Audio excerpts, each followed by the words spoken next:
Today I'm going to review the Dang Pro wand by Tony Dang and Venus Wand Company. They sent me this wand to do a video on as a review, and also how to assemble it and how to use it, because it has a swivel head. You can use it as a swivel or you can lock the head in. You notice it's also got a little sight glass on top of it. It's a 14-inch wide head.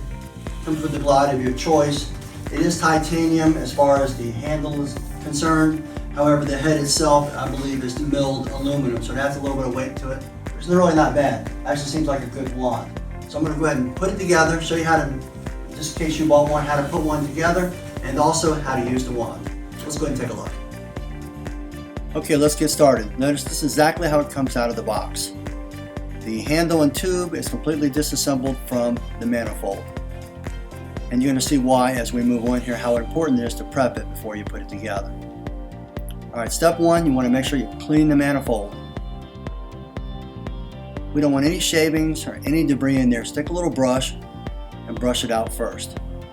Make sure there's no loose debris or impediments in there. You want it nice and smooth. After that, take a towel and go ahead and wipe it out. Make sure you really get it good now. Like I said, you don't want anything in there. You want it as clean as possible. Any little debris in there can cause friction and wear out the swivel. Also, go ahead and make sure that you take the manifold head tube and go ahead and clean the threads off of there too. Cannot overemphasize getting it nice and clean. Step two, you want to apply grease.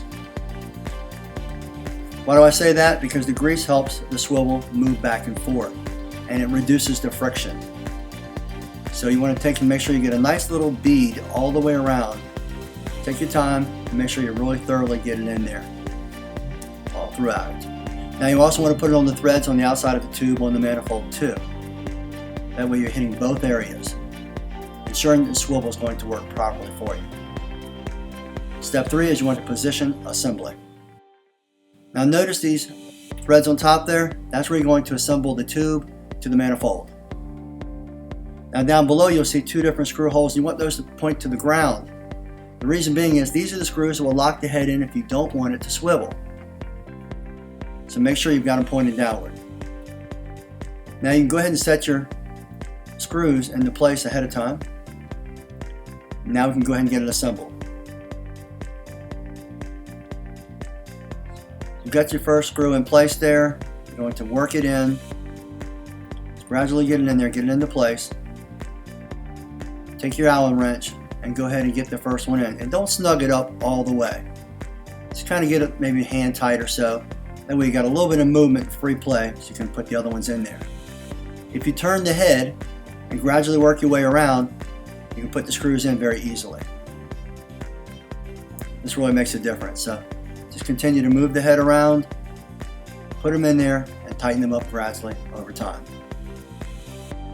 Work your way all the way around and make sure you get them all in there before you snug anything down, as I mentioned.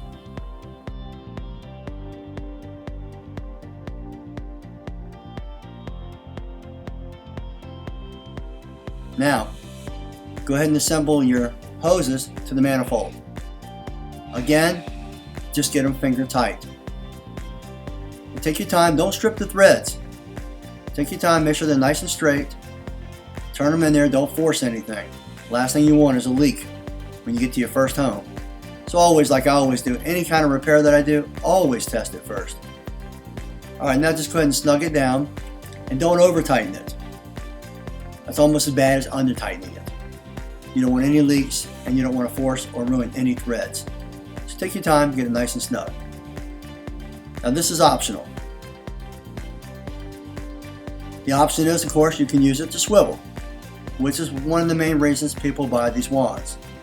Okay? However, if you don't want it to swivel, I know on many occasions myself, I've taken the wand out and tested it.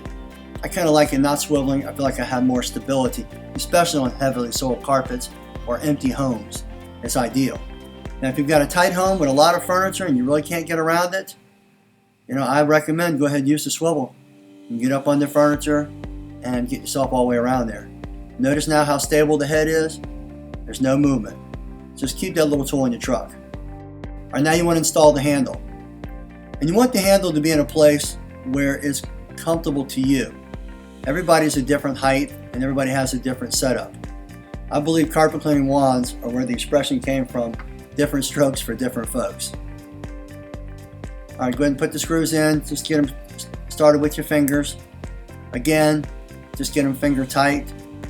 I noticed Tony sends them with the screws, but he also gives you some bolts to put on the back so you can lock it in extra if you want to.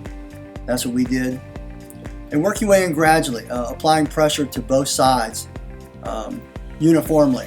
Go back and forth, keeping it nice and even so you don't just go all the way down on one side.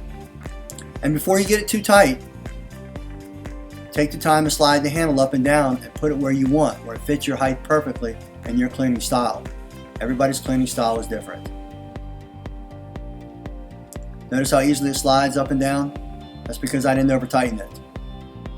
Get it right where you want it, get a good feel for it, then go ahead and snug it down.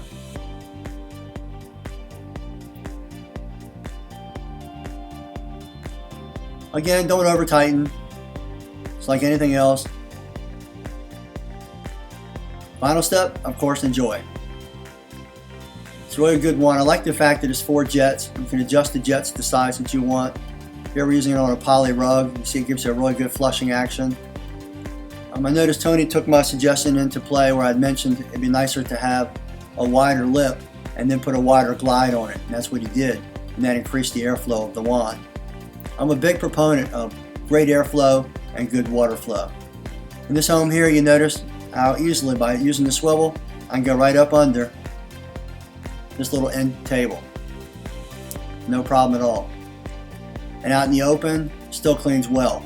But like I said, for empty homes, out in the open, I'm going to use it without the swivel. And of course, I do like the sight glass on top. That really gives you an indicator of whether you're getting all the detergent up out of the carpet. Don't ever use the word soap because most chemicals are all these days for carpet cleaning professionals are soap free. We just call them detergents or cleaning solutions when you're around clients. Always use the right terminology. This is Rob Allen with Truck Mount Forums. Have a great day.